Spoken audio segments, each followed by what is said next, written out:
राधे राधे दोस्तों, कैसे हो आप सब। उम्मीद है अच्छे होंगे। मैं भी बहुत बढ़िया हूँ। आज दोस्तों मुझे वाकई बहुत खुशी हो रही है क्योंकि आज हमारे जीएस वाले बैच की जो जीएस की क्लास होने वाली थी उसकी आज पहली क्लास है। और मैंने जैसे ही आपको अनाउंस कर दिया था, हिंदी की क्लास आपकी साथ में चल रही है, जीएस की क्लास चल रही है, करंट की क्लास चल रही है। ठीक है, तो आज हम जीएस की पहली क्लास स्टार्ट करने वाले हैं। मैंने आपको इंट्रोडक्शन वीडियो डाल दी थी कि हमारा क्या क्या सिलेबस आएगा, जो मैंने अपने हिसाब से सिलेबस को एनालाइज किया है और सिलेबस को कुछ और तरीके से प्रेजेंट किया है। उसी हिसाब से हम अपनी क्लास की शुरुआत करते हैं। ठीक है, तो जैसा कि आप बोर्ड पे देख पा रहे हो, जीएस क्लास 1 पॉलिटी से शुरुआत करते हैं। सबसे पहले राजनीति शास्त्र से। ठीक है, कि पॉलिटी से क्या क्या आता है, पॉलिटी में संविधान से। ठीक है, और UPSI constable, RO, PAT, SSC, railway, GS का आप जिस भी एग्जाम की तैयारी कर रहे हो जिसमें आपके लिए जीएस है, तो आप यकीन मानिए कि पीसीएस और यूपीएससी लेवल तक की जीएस मैं आपको प्रोवाइड कराऊंगा, क्योंकि बिल्कुल बेसिक से लेके जो नोट्स हैं ना, ये मेरे खुद के बनाए हुए हैं। और नोट्स में बहुत लोगों की हेल्प भी ली है जो साथ में थे। तो आप चलिए जल्दी से देरी न करते हुए बोर्ड की ओर आते हैं। और सबसे इम्पोर्टेंट बात दोस्तों, कि हमारा ये बैच विजेता बिल्कुल फ्री है। यूट्यूब पे आपको सारी क्लास ले सकते हो, कोई सी क्लास ले सकते हो। हिंदी जीएस टोटली फ्री है और ये फ्री ही रहेगा। ठीक है, तो हमारा बैच विजेता स्टार्ट हो चुका है। तो जल्दी से जल्दी चैनल को सब्सक्राइब कर लो, साथ में बेल आइकन दबा लो और वीडियो को ज्यादा से ज्यादा देखो और वीडियो को पूरा देखो और लाइक और शेयर करते रहो। ठीक है, तो हमारा सबसे पहले जो हमारा आज का टॉपिक है वो हमने स्टार्ट किया है अपना भारत का संवैधानिक विकास। ठीक है, जैसा कि मैंने आपको उस दिन भी बताया था कि ये हमारा पहला टॉपिक रहने वाला है। तो इसमें कुछ अधिनियम आए थे। ठीक है, संवैधानिक विकास का देखेंगे से जब से कंपनी आई तो वहां से लेके जब तक भारत आजाद हुआ, हमें आजादी मिली, तब तक क्या विकास हुआ क्या नहीं हुआ। तो कंपनी के शासन हेतु पारित अधिनियम है कुछ। ठीक है, आप इस कॉर्नर पर बोर्ड पर देख पा रहे हैं। और नहीं देख पा रहे हैं तो मेरी आवाज को बड़ी आसानी से और रिलैक्स होकर सुने, माइंड को काम कर लें, क्योंकि ये जितनी भी जानकारी है ना, बड़ी आप ये समझिए कि एक क्लास को बनाने में दोस्तों बहुत समय लग जाता है और बड़ी मुश्किल से मैं आपके लिए ये क्लास बना पाता हूं। तो इसको जरूर देखिएगा। चलिए, कंपनी के शासन हेतु पारित अधिनियम। ठीक है, 1773 का रेगुलेटिंग एक्ट आया। ठीक है, 1773 का रेगुलेटिंग एक्ट, 1784 का पिट्स इंडिया एक्ट आया।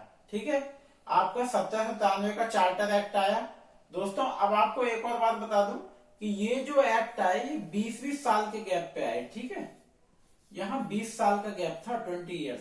इसके बाद अगर हम बात करें, ठीक है, 1993 से, तो इन सब में क्या है, 20-20 साल का, इसमें 20 साल का गैप था। ये जो एक्ट है 1784 और ये इसमें करेक्शन के लिए आए थे। एक 1781 भी आया था, मैं आपको पढ़ाऊंगा, ये इसमें करेक्शन के लिए थे। ठीक है, तो हम कहा थे 1793 का चार्टर एक्ट, 1813 का चार्टर एक्ट, ठीक है, 1833 का चार्टर एक्ट, 1853 का चार्टर एक्ट, 1858 का भारत सरकार अधिनियम जो आया, 1861 का भारत परिषद अधिनियम जो आया, 1892 का भारत परिषद अधिनियम, 1909 का भारत परिषद अधिनियम, 1919 का भारत परिषद अधिनियम और 1935 का भारत परिषद अधिनियम और 1947 का जब हमें आजादी मिली तो भारतीय स्वतंत्रता अधिनियम।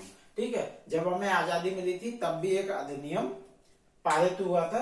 तो उसी चीज को हम डिटेल में पढ़ेंगे। और इस टॉपिक में अगर हम बात करें भारत का संवैधानिक विकास में कंपनी के शासन हेतु जो अधिनियम आए थे, इन पॉइंट्स को हम कवर करेंगे। ठीक है, तो आज हमने सबसे पहले पॉइंट को लेके चलते हैं कि 1770 का रेगुलेटिंग एक्ट। ठीक है, इसके जो प्रमुख प्रावधान थे, इसमें क्या क्या इन लोगों ने नई शर्तें लागू की, ये सब हम पढ़ना शुरू करते हैं। ठीक है, तो पहला पॉइंट है हमारा कंपनी के कोर्ट ऑफ डायरेक्टर्स की संरचना में परिवर्तन। ठीक है, दोस्तों बोर्ड ऑफ डायरेक्टर्स की संरचना में परिवर्तन है यहाँ पे। ठीक है, कंपनी के बोर्ड ऑफ डायरेक्टर्स की संरचना में परिवर्तन है ना। तो अब हम इस बात को अगर देखें तो कंपनी के बोर्ड ऑफ डायरेक्टर की संरचना में पहला पॉइंट तो इन्होंने ये नया नियम लागू किया। ठीक है, दूसरा जो पॉइंट आया कि गवर्नर जनरल, ठीक है, आप पॉइंट्स को साथ में देखते जाइए, कि गवर्नर जनरल ऑफ बंगाल के पद का सृजन। ठीक है, जो गवर्नर जनरल ऑफ बंगाल थे वो पद इसी में बनाया गया। किस में बनाया गया, 1770 रेगुलेटिंग एक्ट में, ठीक है, इस पद का सृजन किया गया। और तीसरा पॉइंट जो था इनका मुख्य point, governor general of Bengal हेतु 4 सदस्यीय परिषद। इन्होंने पद का सृजन तो कर दिया, लेकिन उनके लिए 4 सदस्यीय काउंसिल भी बनाई, परिषद बनाया, ठीक है। और जो चौथा मुख्य पॉइंट था इनका, वो था कलकत्ता में सुप्रीम कोर्ट की स्थापना, ठीक है। कलकत्ता में सुप्रीम कोर्ट की स्थापना, ये सब किसके तहत हुआ? 1770 रेगुलेटिंग एक्ट के तहत हुआ, ठीक है। और एक इनका पॉइंट जो था वो था कंपनी के कर्मचारियों के निजी व्यापार पर प्रतिबंध, ठीक है। जो कंपनी के लोग थे, जो कंपनी के लिए काम कर रहे थे, वो अपना पर्सनल व्यापार करने लगते थे। कंपनी के लिए तो व्यापार कर रहे हैं, लेकिन उससे वो अपना पर्सनल लाभ लेने लगते थे, तो उस पर इन्होंने रोक लगा दी, ठीक है। आप लोग ये पॉइंट याद रखिएगा, इस पे इन्होंने रोक लगा दी, ठीक है। मेरी बातें जरा दिमाग खोल के सुनिएगा, क्योंकि याद करने की चीजें हैं। आप एक बार अगर अपने दिमाग में बिठा लेंगे तो आप बिल्कुल भी नहीं भूलेंगे, इस बात की तो मैं आपको गारंटी देता हूं, ठीक है। क्योंकि ये चीजें ऐसी हैं, पॉलिटी और जीएस दोस्तों ऐसी है कि उसको जितना आप रिवाइज करेंगे, ठीक है, उतना आपके दिमाग में वो अच्छे से सेटल डाउन हो जाता है, ठीक है। अब हम बात करते हैं कंपनी के कर्मचारियों द्वारा उभार भेंट लेने पर प्रतिबंध, ठीक है। तो आपको ये सारे पॉइंट्स क्लियर हुए। किस पे रोक लगा दी? इन्होंने 2 चीजों पे रोक लगा दी कि एक तो कंपनी के कर्मचारियों के निजी व्यापार नहीं कर सकते, वो सिर्फ कंपनी के लिए काम करेंगे, और कंपनी के जो भी कर्मचारी हैं वो किसी को भेंट नहीं देने और लेने पे प्रतिबंध, ठीक है। ये मैंने आपके लिए कुछ एक टेबल टाइप, सारणी टाइप बनाई है जिससे आप समझ सकें। तो क्या हुआ 1770 में, क्या हुआ, गवर्नर जनरल ऑफ बंगाल बने, ठीक है। 1833 में वही गवर्नर जनरल ऑफ इंडिया का पद हुआ, ठीक है। ये 1833 हम अगली क्लास में पढ़ेंगे। 1858 में क्या हुआ, उस पद को उन्होंने उन्नत करके कर दिया गया वॉइस रॉय ऑफ इंडिया, क्या, वाइस रॉय ऑफ इंडिया। और 1950 में क्या, राष्ट्रपति हो गए। 1947 में जब भारतीय स्वतंत्रता अधिनियम बना, तो उसके बाद हमारा जो संविधान है उसमें राष्ट्रपति बने। तो राष्ट्रपति हमारे कौन से आर्टिकल में आते हैं? अनुच्छेद 52 में, ठीक है। ये आप याद रखिएगा, और हम आगे भी पढ़ेंगे इन चीजों को, लेकिन अभी राष्ट्रपति किस में आते हैं? 52 आर्टिकल में। फिर क्या हुआ दोस्तों, 1770 में कौंसिल परिषद बनी 4 लोगों की, आपको पता है, ठीक है। और 1950 में वही क्या बना, मंत्री परिषद। क्या बना? मंत्री परिषद। जब राष्ट्रपति बने और पीएम, तो ये क्या बना, मंत्री परिषद। ये कौन से में? आर्टिकल 74 में, ठीक है, याद रखिएगा, आर्टिकल 74 में।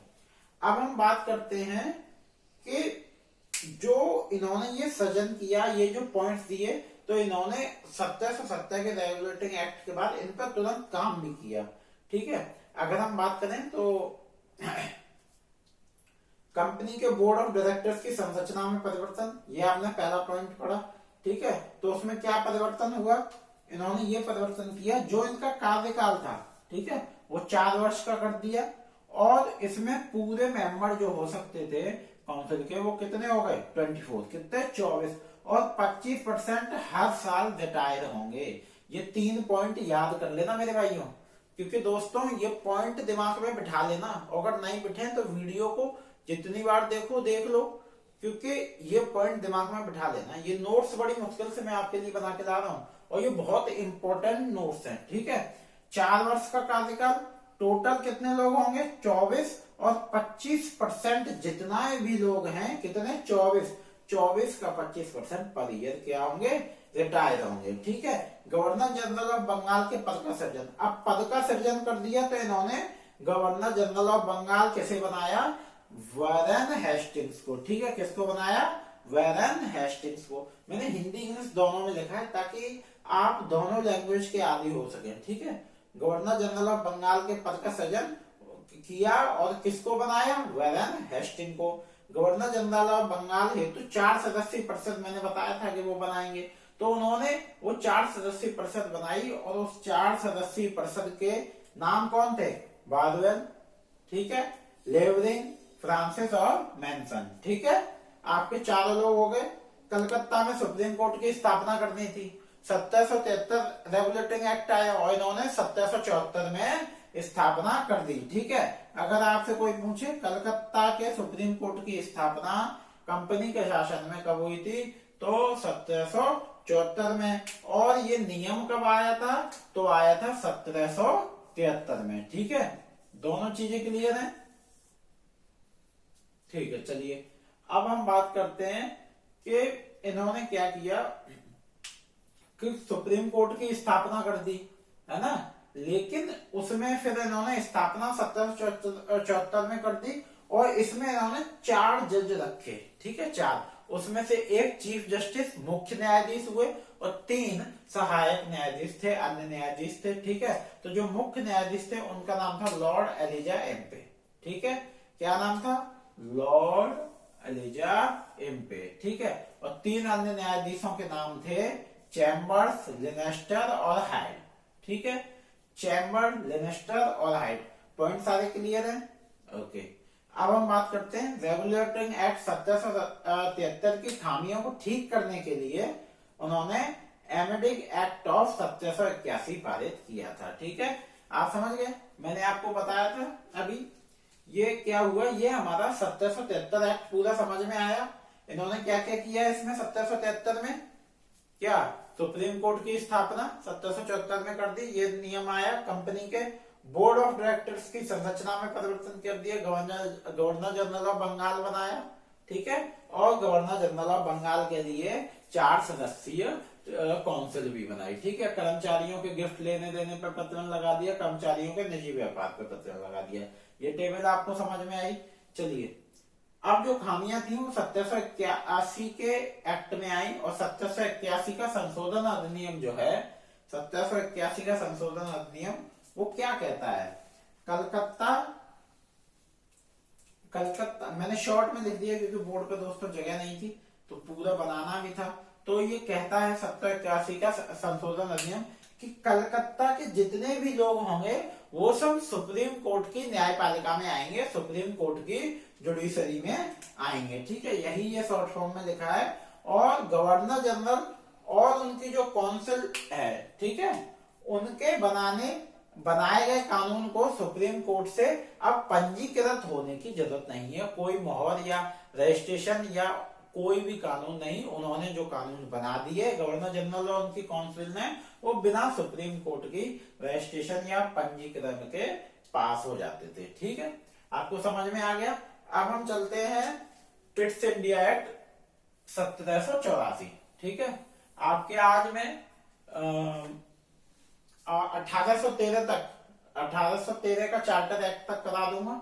ठीक है, उसके बाद हमारी अगली क्लास होगी और हिंदी की वीडियो के लिंक और करंट की वीडियो के लिंक मैं आपको देता रहूंगा। और जिसको भी सिलेबस देखना हो तो इस वीडियो के डिस्क्रिप्शन में आपको सारी वीडियो के लिंक मिल जाएंगे, तो जाकर जरूर देखें। पिट्स इंडिया एक्ट 1784, ठीक है ना, जो पिट्स इंडिया एक्ट 1784 है, इसका नाम इंग्लैंड के पीएम के नाम पर रखा गया था। उनका नाम था इंग्लैंड के पीएम का विलियम पिट के नाम पर। ठीक है, ये पॉइंट याद रखेगा। अगर वो पूछते पिट्स इंडिया एक्ट का नाम किस ईयर में है, तो 1784। इस नाम किस पे रखा गया, विलियम पिट के नाम पर, जो कि इंग्लैंड के पीएम थे। ठीक है, हम अब चलते हैं जो इन्होंने बंगाल में गवर्नर जनरल बनाए। ठीक है, तो इन्होंने फिर क्या किया पिट्स इंडिया एक्ट 1784 में कि बंबई और मद्रास प्रांतों में भी बंगाल जैसे नियम लागू कर दिए, लेकिन इन्होंने बंबई और मद्रास को बंगाल के अधीन ही रखा। ठीक है, ये पॉइंट याद रखिएगा, नियम लागू कर दिए लेकिन गवर्नर जनरल बना दिए, लेकिन वो रहे बंगाल के अधीन ही। ठीक है, हम आते हैं थर्ड पॉइंट पे कि कंपनी के राजनीतिक कार्यों में पृथक्करण द्वैध शासन, ठीक है, लागू था। ठीक है, इन्होंने चालू कर दिया क्या, पृथक्करण और द्वैध शासन हो गया कंपनी के राजनीतिक कार्यों में। ठीक है,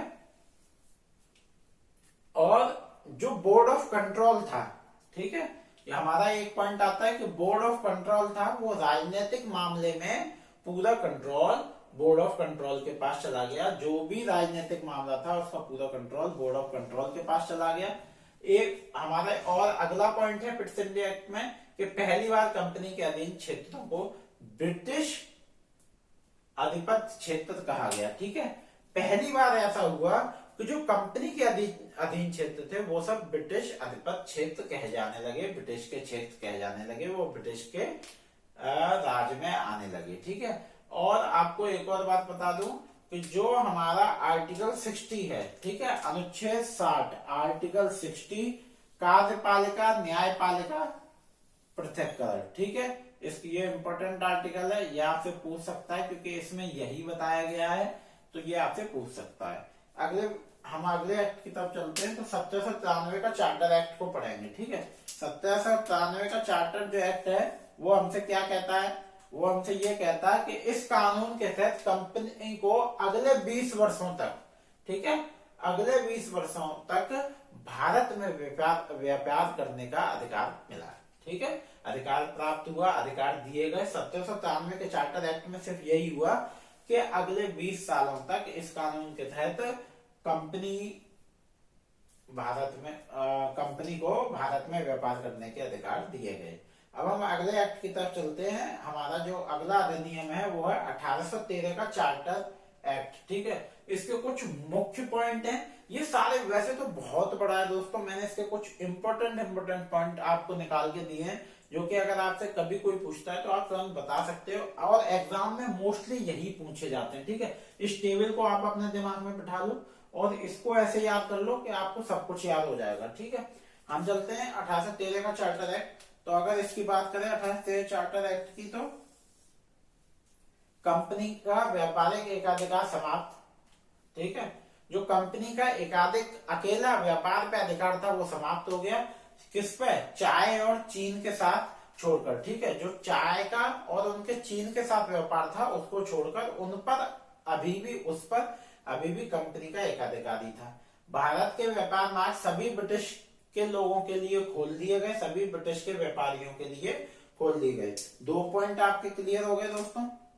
एक, कंपनी का क्या एकाधिकार खत्म हो गया चाय और चीन को छोड़कर, और भारत के व्यापार के मार्ग सभी ब्रिटिश के व्यापारियों और लोगों के लिए खोल दिए गए, ठीक है। हमारा थर्ड पॉइंट है भारत संविधान का आर्टिकल 301 संपूर्ण भारत पर विविध रूप से व्यापार करने की स्वतंत्रता, ठीक है। जो हमारा आर्टिकल 301 है वो क्या कहता है कि पूरे भारत पर व्यापार करने की स्वतंत्रता का प्रावधान इसी एक्ट की प्रेरणा से आया था, ठीक है। कौन से एक्ट की प्रेरणा से? 1813 का चार्टर एक्ट की प्रेरणा से, ठीक है। 1813 का चार्टर एक्ट, ठीक है, 1813 का चार्टर एक्ट, ओके। तो समझ गए आप, आर्टिकल 301 की प्रेरणा कहां से मिली? 1813 के चार्टर एक्ट से। हमारा ये पॉइंट है, भारत के ब्रिटिश क्षेत्र में विज्ञान और साहित्य में 1 लाख पर ईयर कंपनी खर्च करती थी। तो दोस्तों एक बात आप समझे कि विज्ञान और साहित्य एजुकेशन की तब भी बहुत इंपॉर्टेंट थी, आज भी बहुत इंपॉर्टेंट थी। तो हमारा जो मेन पॉइंट है कि पढ़ने पे फोकस करो और जो अचीव करना चाहते हो अचीव करो, क्योंकि ऐसे मौके हर किसी को नहीं मिलते हैं। तो हमारा क्या है, भारत के ब्रिटिश क्षेत्र में विज्ञान और साहित्य में तब कंपनी 1 लाख पर ईयर का खर्चा करती थी, तब 1 लाख बहुत बड़ी राशि होती थी दोस्तों। शिक्षण प्रदान करने की राज्य की जिम्मेदारी को स्वीकार करने में पहला कदम, ठीक है। जो ये हमारा जो फर्स्ट स्टेप उठाता वो इसी एक्ट के तहत उठाता कि राज्य में लोग शिक्षा ग्रहण कर सके, प्रदान कर सके। तो राज्य ने क्या किया कि लोगों को शिक्षा प्रदान करने के लिए आगे आए और काफी कॉलेज और मतलब शिक्षण संस्थान खोले। तो ये राज्य का उस टाइम कंपनी का पहला कदम था कि लोगों तक शिक्षा पहुंचे, ठीक है। और ये क्या हमारा कि भारत में ईसाई धर्म प्रचार करने की स्वतंत्रता, अप्रत्यक्ष रूप से धार्मिक स्वतंत्रता के अधिकार का प्रतिपादन, ठीक है। और इसी एक्ट के तहत ईसाई धर्म का प्रचार प्रसार शुरू हुआ था। इससे क्या हुआ कि जो हमारे संविधान में जो कानून है उससे हमें क्या मिला, यहीं से प्रेरणा मिली और स्वतंत्रता, अपने धार्मिक स्वतंत्रता का अधिकार प्राप्त हुआ, ठीक है। ये सारे पॉइंट्स थे। हमने कहां तक आज पढ़ा? आज हमने 1813 तक क्लियर कर लिया, ठीक है। कल दोस्तों हम 1833 से पढ़ेंगे। हमारी नेक्स्ट क्लास 1833 से होगी। मैं कोशिश करूंगा कि आपकी 2 या 3 क्लास में ये खत्म कर दूं। हो सकता है अगली क्लास में खत्म हो जाए, नहीं हो तो तीसरी में कर देंगे।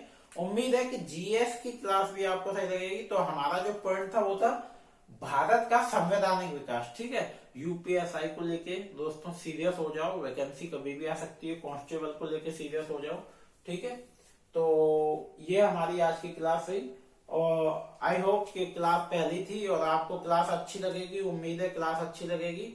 क्लास आपकी कंटिन्यू चलेगी, हिंदी इंग्लिश करंट, और बिल्कुल फ्री क्लासेस हैं दोस्तों, फ्री कोर्स है, कोई चार्ज नहीं है। जल्दी से आकर चैनल को सब्सक्राइब करो और क्लास को ज्वाइन करो, ठीक है। क्लास पूरा देखें, अगर क्लास में कुछ भी कमी होती है, आपको कुछ नहीं समझ में आता, कोई दिक्कत है, आप कमेंट करके बता सकते हो, मैं उस पर जरूर रेस्पॉन्स करूंगा और जो भी दिक्कत होगी उसको सही करने के और क्लास को सुधारने की कोशिश करूंगा। मिलते हैं अगले वीडियो में। राधे राधे, धन्यवाद।